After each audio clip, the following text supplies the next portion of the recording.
ആറന്മുളയിൽ ആവേശപ്പോരിന് മണിക്കൂറുകൾ മാത്രം ബാക്കി. പമ്പാ നദിയിൽ ഉത്രട്ടാതി ജലമേള ഇന്ന് നടക്കും. 51 പള്ളിയോടങ്ങളാണ് മത്സര വള്ളം കളിയിൽ അണിനിരക്കുക. എ ബാച്ചിൽ 35 പള്ളിയോടങ്ങളും ബി ബാച്ചിൽ 16 പള്ളിയോടങ്ങളും മത്സരിക്കും. 16 ഹീറ്റ്സുകളിലായാണ് മത്സരങ്ങൾ. നന്ദുഷയുണ്ട് വിവരങ്ങൾ നൽകാനായി. നന്ദുഷ, എപ്പോഴാണ് മത്സരങ്ങൾക്ക് തുടക്കമാവുക? ഒരുക്കങ്ങൾ എവിടെ വരെയായി?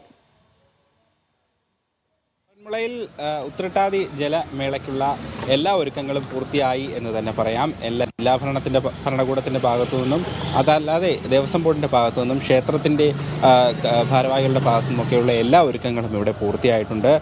വളരെ ചരിത്ര പ്രസിദ്ധമായ ഒരു വള്ളംകളിയാണ് ആറന്മുളയിൽ ഉത്രട്ടാതി ദിനത്തിൽ നടക്കുന്നത്. ഓണം കഴിഞ്ഞ ശേഷം വരുന്ന ഒരു വലിയ ആഘോഷം കൂടിയാണ് ആറന്മുളക്കാരെ സംബന്ധിച്ച് ഉത്രട്ടാതി ജലമേള. അതുകൊണ്ട് തന്നെ വളരെ വലിയ ഒരു ഹൃദ്യമായ ഒരു വരവേൽപ്പ് തന്നെയാണ് ഈ ആഘോഷത്തിന്, ഉത്രട്ടാതി ജലമേളയ്ക്ക് ആറന്മുളക്കാരുടെ ഭാഗത്തു നിന്നുണ്ടാകുന്നത്. നമുക്കറിയാം, വളരെ കുറച്ച് ദിവസമായി തന്നെ, കുറേയേറെ ദിവസങ്ങളായി തന്നെ ഇവിടെ വള്ളസദ്യ നടക്കുന്നുണ്ട്. അതിൻ്റെയൊക്കെ വലിയ ഉത്സവ ലഹരിയിലായിരുന്നു ഈ പ്രദേശമാകെ.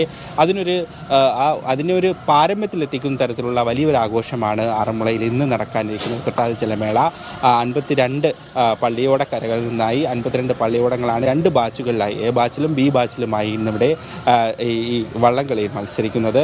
നമുക്കറിയാം, ഈ നെഹ്റു ട്രോഫിയിൽ നിന്നും ആറന്മുളയെ വ്യത്യസ്തമാക്കുന്നത് നമുക്ക് വള്ളങ്ങൾ, അതല്ലെങ്കിൽ ചുണ്ടൻ വള്ളങ്ങളെന്നോ എന്നും ഈ പറയുന്ന അല്ലെങ്കിൽ ആറന്മുളയിലെ ഈ ജലയാനങ്ങൾക്ക് പറയാറില്ല. പകരം പള്ളിയോടങ്ങൾ എന്നാണ് പറയാറുള്ളത്. ആറന്മുള അപ്പൻ്റെ പള്ളിയോടങ്ങൾ, ആറന്മുള അപ്പൻ്റെ സാന്നിധ്യമുള്ള 52 പള്ളിയോടങ്ങളാണ് ഇന്നിവിടെ മത്സരിക്കുന്നത്. മാത്രമല്ല, കായിക ബലവും വേഗതയും മാത്രമല്ല ഇവിടുത്തെ വിജയിയെ നിർണ്ണയിക്കുന്നത്. ഇവിടുത്തെ ആചാരാനുഷ്ഠാനങ്ങളും താളവും മാത്രമല്ല പാട്ടുപാടി തുഴയലും ഒക്കെ കൂടി ചേർന്നിട്ടാണ് ഇവിടുത്തെ വിജയിയെ നിർണ്ണയിക്കുന്നത്. ഏതായാലും പമ്പാ നദിയിലാണ് നടക്കുന്നത്. ഏതാണ്ട് 1200 മീറ്ററോളമാണ് ഈ ട്രാക്കിൻ്റെ നീളം വരുന്നത്. ഈ 52 കരകൾ എന്ന് പറയുമ്പോൾ റാന്നി മുതൽ ആലപ്പുഴ ജില്ലയിലെ ചെന്നിത്തല വരെ നീണ്ടുകിടക്കുന്ന 52 കരകളിൽ നിന്നുള്ള പള്ളിയോടങ്ങളാണ് ഇവിടെ മത്സരിക്കുന്നത്. ഈ 52 കരകളും ആറന്മുള അപ്പൻ്റെ കരകളാണ്, അല്ലെങ്കിൽ ആറന്മുള അപ്പന് സ്വന്തമായിട്ടുള്ള പള്ളിയോട കരകളാണെന്നാണ് വിശ്വസിക്കപ്പെടുന്നത്. 1972 ഇവിടെ ആദ്യമായി മത്സരാധിഷ്ഠിതത്തിലുള്ള ഒരു